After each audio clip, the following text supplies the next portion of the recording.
இதே மயில் வருங்க, யாராவது கல்யாணமான செவ்வாய் தோஷத்துக்கு முருகனுக்கு கொண்டு போய் மாலை போடுறாங்கல்லங்கம்மா. முருகனுக்கு செவ்வாய் தோஷம் ரொம்ப கடுசாக இருக்குது. ஆனால் நான் பரிகாரமெல்லாம் பண்ணிட்டேன், ஆனால் பூஜை பண்ண கல்யாணம் நடக்கலை. இப்படி கேட்குறாங்க. நான் ஒரு பரிகாரம் சொல்கிறேன் பாருங்களேன், எழுதாதீங்க. காலையில் சூரிய உதயத்தில் ஒரு முருகன் கோயிலுக்கு நீங்கள் போய் ஒரு சேவல் வந்து கட்டப்பையில் வச்சுக்கோங்க. கட்டப்பைக்குள்ளே தான் சேவல் வச்சுக்கணும். முருகன் கோயிலில் போய் செவ்வரளி மாலை போட்டு ஒரு 7 முறை அந்த முருகனை சுற்றணும். சாமி கும்பிடுங்க. ஒரே நாளில் 6 முருகனையும் போய் நீங்கள் பார்க்கணும். 6 கோயிலுக்கு நீங்கள் போகணுன்னு, அறுபடை வீடு போக வேண்டாங்க. கிராம கோயிலே முருகன் கோயில் 6 கோயில் போகணும். அந்த பொண்ணுக்கு செவ்வாய் தோசை இருக்குது, புருஷன் வந்து அமையணும், கல்யாணம் நல்ல விதமாக நடக்கணும். செவ்வாய் தோசை கழியணுன்னா காலையில் சூரிய உதயத்துலேருந்து முருகன் கோயிலை 6 முருகன் கோயில் எழுதி வச்சுக்கோங்க. ஒரு வாகனம் எடுங்க.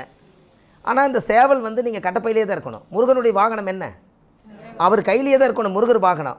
எல்லா கோயிலுக்குமே 7 முறை 7 முறை சுற்றி கடைசியில் சூரிய அஸ்தமனத்துக்குள்ளே இன்னொரு முருகன் கோயில் வருவீங்கள்ல, அந்த கோயிலில் கொண்டு வந்து இந்த சேவலை விட்டுருங்க. விட்டுட்டு செவ்வரளி மாலை போட்டு சாமி கும்பிட்டு வாங்க. அந்த பொண்ணுக்கு 7 ஜென்மத்துக்கு செவ்வாய் தோசை வராது.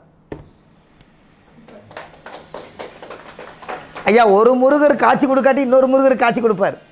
நீங்கள் அதை தெரிஞ்சுக்கணும். நான் சரியாகவே கல்யாண வீட்டில் சாப்பிட்லைங்கிற, சரி ஒரு நாள் ஃபுல்லாக உட்காந்து சாப்பிட்டுக்கா என்னங்க. அதுபோல் எல்லா முருகன் கோயிலுக்கு 6 படை வீடு. இந்த 6 கோயிலுக்கு அவங்க போயிட்டு வந்தாச்சுன்னா அந்த தோசை நீங்கள் போகலாமுங்க. அழகுமலை இருக்குது, சிவன் மலை இருக்குது, என்னங்க சென்னிமலை இருக்குது, அப்புறம் மருதுமலை இருக்குது. அப்புறங்க இன்னும் கொஞ்சம் முருகன் சொல்லுங்கள் இருக்குது. அது இருக்குதுங்க. நான் ஏன் 6 கோவிலுக்கு தனித்தனியாக போங்க ஒரே நாளில் போங்கன்னு சொல்கிறேன்னா, சூரிய உதயத்துலேருந்து சூரிய அஸ்தமனத்துக்குள்ளே ஏன் ஒரே நாளில் போக சொல்கிறேன் சொல்லுங்கள். அதாங்க ஐயா. ஐயா, ஒரே கோயிலுக்கு வேண்டாம் சார், ஒரே கோயிலுக்கு வேண்டாம். 6 கோவிலுக்கு போங்க. பூசாரி மாறுவாரா? அலங்காரம் மாறுமா? விளக்குகள் மாறுமா? தலைவாசல் மாறுமா? என்னங்க ஐயா, சேவல் கொடி மாறுமா? எல்லா பக்கமே தனித்தனியாக டைரெக்ஷன் மாறுமா? அந்த ஊரில் மழை அடிக்கும், இந்த ஊரில் வெயில் அடிக்கும், அங்கே நெகிழ் இருக்கும், இங்கே அந்தி சாயும் பொழுதாக இருக்கும், கிளைமேட்டு மாறுமா? இந்த உடம்புல எல்லா தோஷத்தையும் எடுத்து பஞ்சபூத சக்தியில் கோயில் கட்டியிருப்பாங்க. ஏதோ ஒரு பஞ்சபூதம் பத்தாமல் இருக்குது, அதனால இந்த பொண்ணு கல்யாணம் ஆகலை. இந்த 6 கோயிலுக்கும் போயிட்டு வந்தால் பஞ்சபூத சக்தி வேலை செய்யும், கல்யாணம் ஆயிரும். எப்படிங்க? அது கம்மியாகவே சுற்றுங்க ஐயா. 7 தான் சாஸ்திரம் சொல்லுது. பெரிய கோயிலாக இருந்தால் ஒன்றும் பண்ண முடியாது. 3 சுத்தாவது சுற்றிட்டு வாங்கண்ணே. ஏன்னா கருவறை சுத்தம் நல்லது தானே.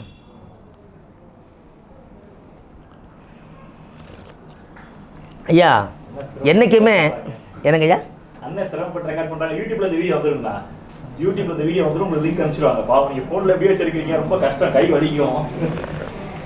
கண்டிப்பாக ஐயா கிளியராகவே வந்துடுவேன். இப்போ அப்போ வள்ளுவர் வந்துடும். ஐயா, யாராவது முருகனுக்கு மாலை போட்டுக்கிறாங்களேங்க, செவ்வாய் தோஷம் இருக்கிறவங்க மயிலுக்கு மாலை போட சொல்லுங்க, கல்யாணம் ஆயிரு. மயில் வா வீட்டுக்குள்ளே கூப்பிட்றாங்கல்லங்க, அது கல்யாணமானது மயில். ஏன் மயில் வா வீட்டுக்குள்ளே கூப்பிட்றாங்களா இல்லையா? ஐயா, மயிலை மறந்துட்டோம். இது கேட்குது, அவர் கொண்டுட்டு போகிறையே, அவரை நான் தான் வாகனத்தில் சுமக்கிறேன், எனக்கு ஒரு மாலை போட்டே நீ. அப்போ மயிலுக்கு மாலை போடுங்க, கல்யாணம் ஆயிரு. அது ஒரு பறவை தான், ஆனால் அது சந்தோஷம் பாருங்களேன். அதுக்கு ஒரு சந்தோஷம் இருக்கும். எனக்கு ஒரு பொண்ணோட போட்டுனா நம்ம மேலே அவங்க மேலே இருக்கிற இது பிரச்சனை பகையெல்லாம் தீர்ந்துருமில்லைங்க ஐயா. அது ஒரு அதுதானே இத்தனை பேருக்கு முன்னாடி போடும்போது அதுபோல் தான் அந்த காலத்தில் வருது. மயிலுக்கு மாலை போடுங்க. அது மயில் குயில் மானே தேனேன்னு எல்லாம் வீட்டுக்குள்ளே கொஞ்சுவாங்கல்லங்க கல்யாணம் பண்ணிட்டு போனால். அப்போ மயிலுக்கு மாலை போட்டால் மயிலுன்னு கூப்பிட்டுருவாங்கல்ல. இன்றைக்கி எங்கள் வீட்டில் ஹவுஸ் ஓனர் அது அம்மா வேறு திலகபதி மயில் அப்படிங்க. நானும் கூட மயில் ஏதாவது இருக்குமான்னு பார்த்தா இந்த அம்மா வெளியே வருது. அது ஆரம்ப காலத்துலேருந்தே மயிலினே கூப்பிட்டுருக்கிறார். இதுதான் மயிலுங்களாண்ணே? ஆமாங்க. அந்த அம்மா வெறும் மயிலாத்தா, அதை சாட்டாக மயிலுன்னு கூப்பிட்றாங்க.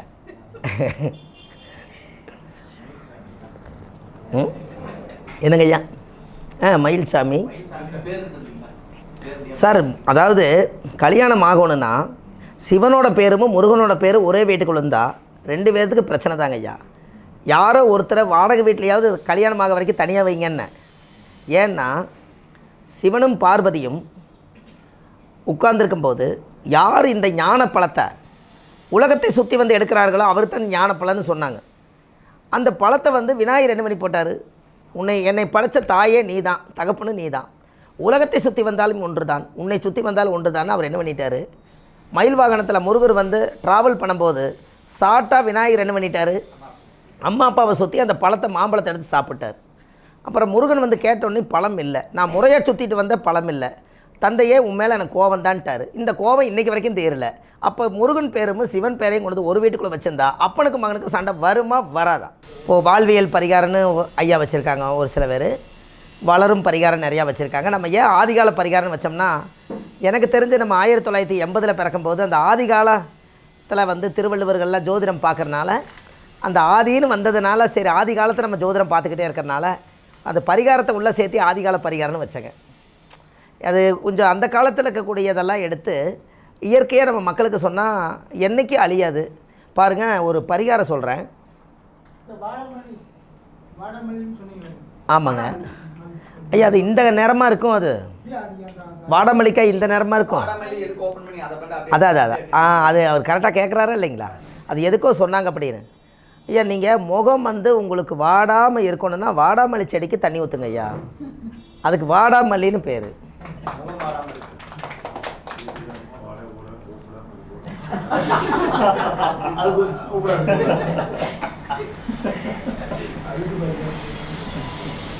என்னங்க ஐயா?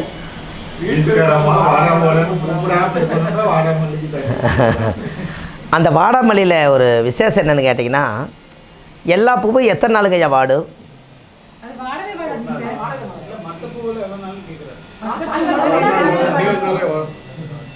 அதான் கேட்குறேங்க. இந்த இது ஒரு 15 நாளைக்காவது அப்படியே இருக்குங்க ஐயா. என்னங்க? அதிகமாக 5 நாளைக்காவது இருக்குங்க. அது வாடாத மலர், அது காலப்போக்கில் அது வாடாமல்லின்னு பேர். அதோட நிறம் என்ன நிறம்னு சொல்லுங்கள். இவர் ஐயா மாலை போட்டார் இல்லைங்க, எனக்கு வயலட்டு ஐயா மாலை போட்டார் இல்லைங்க. இது 7.5 நாட்டு சனி நடக்கிறவங்க, சனி திசை நடக்கிறவங்க வாடாமல்லி செடிக்கு தண்ணி ஊற்றுனாங்கன்னா 7.5 சனி குறையும். அந்த கலர் தானே நடக்குது, கரெக்டுங்களா ஐயா? அப்போ அது வாடாத மலர் ப்ளஸ் அந்த 7.5 சனி முடித்தா நம்ம முகம் வாடிருமில்லங்க. இதுக்கு மருந்து என்னென்னா இதுதான். அப்போ அந்த காலத்தில் வந்து முன்னோர்கள் ஒவ்வொரு செடியும் கூட நம்மளுக்கு என்ன பிரச்சனை நடக்குதோ அந்த செடியை வளர்த்தி அதுக்கு ஒரு உயிர் கொடுத்தால் அதில் ஒரு ஆக்டிவேட் ஆகுன்னு சொல்லி வச்சுருக்கிறாங்களா இல்லையா? அதனால தான் இந்த வாடாமல்லிக்காய் இது வரைக்கும் எல்லா பூவையும் நம்ம மனசில் வச்சுருக்கோம். வாடாமல்லி ரொம்ப ரேர் அந்த காய் வந்து. ஆனால் அது பார்த்திங்கன்னா இன்றைக்கி கலர் வைக்கிறதுக்கு இந்த கரெக்டாக இந்த கலராக இருக்கும். சனி வந்து கரு நீளமாக இருக்கா இல்லையா? கரு நீளம் தானுங்க சனி, அதுவும் கரு நீளம் தானே. அது ஒரு பெரிய ஒரு வைத்தியத்துக்கு அது பயன்படுதுங்க. அந்த செடி மிகப்பெரிய ஒரு வைத்தியத்துக்கு அந்த செடி பயன்படுது. ஆனால் வாடாமல்லிக்கு அந்த பவர். அதனால தான் இந்த ஆதிகால பரிகாரம்னு வச்சதுங்க. பாருங்கள், ஒன்றும் இல்லை, வீடு கட்டிட்டு வாஸ்து சரியில்லைன்னு சொல்கிறாங்களா இல்லைங்களா? என்னங்க ஐயா? வீடை கட்டிட்டு வாஸ்து சரியில்லைங்கிறாங்க. நான் என்னங்கிறேன்னா, நீங்கள் ஒரு 5.5 சென்ட் இடம் வாங்குறீங்கல்லங்க ஐயா, அந்த 5.5 சென்ட் இடத்துல 1 லாரி தண்ணியை விட்டு அந்த பூமியை நல்லா ஈரம் பண்ணி 9 நவதானியத்தை ஒரு 10 கிலோ வாங்கி அந்த 9 நவதானியத்தை அந்த 5.5 சென்ட் இடத்துல அந்த ஈரத்தில் முளை போட்டு எல்லாம் ஒரு முளைப்பாற மாதிரி எல்லா மூலிகையும் மேலே வந்துருச்சுன்னா அந்த மண்ணில் 9 நவக்கிரகம் உயிரோடு வாசம் செய்யுமா? அதுக்கப்புறம் வீடு கட்டுங்க, எப்படி இருக்கும்? என்னங்க ஐயா? பாருங்கள், கரெக்டாக சொல்கிறாரு பார்த்தீங்களா? பழைய முறையில் இருந்ததுங்கிறாரு. ஏன்னா ஒரு வாழை வைங்க, அந்த வாழாததும் வாழுமா வாழை. அதனால் அது வாழையில் எல்லா பொருளுமே யூஸ் ஆகுது. வாழை இலை சாப்பிட்றோம், வாழைப்பூ யூரினுக்கு நல்லது, வாழை மரத்தை கல்யாணத்துக்கு கட்டுறோம், தண்டு நம்மளுக்கு சிறப்பு எல்லாமே. அதனால் அந்த வாழை மரம் எல்லாத்துக்கும் உதவுறதுனால முதல் வாழை மரத்தை வைக்கிறாங்கிறாங்க. பூமி வாங்கின உடனே ஒரு 4-5 வாழைக்கனை வச்சு அது வாழை வந்து அதுக்கப்புறம் அது பூ பூத்து பழம் பழுத்து அந்த பழத்தை எடுத்து சாப்பிட்டுட்டு அதுக்கப்புறம் நீங்கள் அந்த பூமாதேவியில் நீங்கள் பாலக்கால் போட்டு கட்டினீங்கன்னா அது ஈத்து பேத்து எடுத்த வீடுன்னு சொன்னாங்கல்லங்க. இதுவும் ஈத்து பேத்து எடுத்துருச்சா இல்லையா சொல்லுங்கள்? என்னங்க ஐயா? அந்த காலம் சொன்னாங்களே இல்லையா இந்த வார்த்தை? பேரம் பேத்து ஈத்து பேத்து வாழையடி வாழையாக. அது எப்படி சொல்கிறாங்க சொல்லுங்கம்மா, இன்னொருக்க சொல்லுங்க ஐயா. வாழையடி வாழையாக. மறுக்க மறுக்க கண்ணு வருதுங்கிறத விட எல்லா மரத்தையும் வெட்டினீங்கன்னா முளைக்காது. இது வெட்ட வெட்ட தலை.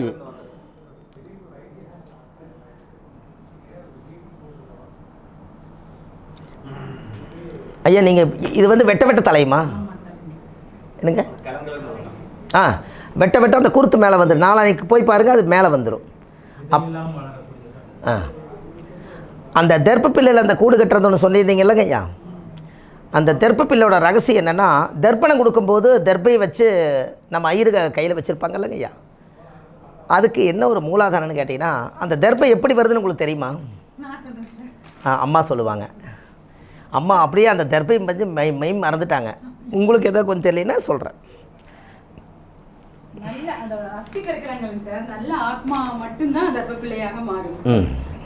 அவங்க சொல்கிறாங்க, அவங்க அந்த ஒரு விஷயத்தை அவங்க அழகாக சொல்கிறாங்க. அப்போது என்ன ஒரு இதுன்னு கேட்டிங்கன்னா, அந்த தர்ப்பிணம் ப்ளஸ் தெர்ப்பினம் ப்ளஸ் தர்ப்பணம். இந்த தர்ப்பணம் எதுக்கு கொடுக்குறதுனா, விதையில்லாமல் தாய் இல்லாத மூலிகை எதுன்னு கேட்டால் தர்ப்பப்பில்லு தான். அதுக்கு தாயே கிடையாது. அப்போ யாராவது நல்லா வாழ்ந்து பாவங்கள் செய்யாமல் புண்ணியத்தை மட்டும் நிறைய செஞ்சு பூர்ண ஆயுளோடு இந்த ஆத்மா சாந்தியானால், அந்த ஆத்மா சாந்தியான அஸ்தியை எடுத்துகிட்டு போய் கங்கையில் கரைக்கும்போது அந்த கரைச்ச சாம்பலெல்லாம் போய் ஓரத்தில் போய் எங்கே ஒதுங்குதோ அது அப்படியே தர்பையாக மாறிடும். அதுதான் முன்னோர்கள். எப்படிங்க? அதுக்கு பேர் ஆற்றுல அந்த ஆத்துமாவை களைச்சிங்க. அதனால ஆத்துமா அது வளரும். அது ஏன் வளருதுன்னா, அந்த மூலிகை அந்த அந்த அந்த சாம்பலெல்லாம் வேஸ்ட் ஆகாமல் கரைஞ்சி போன மாதிரி தெரியும் உங்களுக்கு. அவங்கெல்லாம் ஓரமாக போய் அந்த வரப்பு மேலே அப்படி நிறுந்து ஒரு 48 நாளுக்குள்ளே அந்த ஆத்மா சாந்தி ஆக போகுதுன்னா, ஒரு தர்பை கொடுத்து இன்னமும் நிறைய பேர் இந்த பூமியில் வாழட்டுங்கிறக்காக அந்த தர்பையை உருவாக்கி வச்சுட்டு அந்த முன்னோர்கள் ஆத்மா சாந்தி ஆவாங்களாம். அதுதான் அது. என்னங்கம்மா? எல்லா அஸ்தி வராது. பாவங்கள் செஞ்சவங்களுக்கு தர்ப்பை இல்லை. அதனால தான் தர்ப்பணமே கொடுக்க மாட்டேறோம். இப்போ யாரோ ஒருத்தர் வந்து எங்கேயோ இறந்துட்டாங்க பாருங்கள். இப்போ நம்ம அந்த ஆதரவற்ற பாடியெல்லாம் கொஞ்சம் எடுத்து அடக்கம் பண்ணுறேன். கொஞ்சம் அடக்கம் பண்ணினேன். அதுக்கு இப்போ நான் காசி போயிருந்தேன். அவங்க யார் வெத்த பிள்ளைன்னே தெரியல, எங்கேயோ அடித்து இறந்துட்டாங்க. அந்த பாடியை நம்ம வாங்கி ஒரு கவர்மெண்ட் படி போலீஸோட சட்டப்படி போய் ஆத்மாவை எடுத்து அடக்கம் பண்ணிட்டு வந்தோம். இது அடக்கம் பண்ணிட்டு வந்த உடனே திடீர்னு காசிக்கு ஒரு பயணம் கிடச்சிது. கயாவில் அவருக்கு 32 பிண்டை வச்சு நான் அந்த ஆத்மாவுக்கு சாந்தி பண்ணிட்டு வந்தேன். அப்போ யார் வெத்த பிள்ளைன்னே தெரியல, நான் அதுக்கு அந்த ஆத்மா சாந்தி பண்ணுறேன். அப்போ அவர் தானே மோட்சம், இறந்தவருக்கு தானே மோட்சம். அப்போ அவருக்கு அது கொடுப்பனை இருக்கா இல்லையாங்க?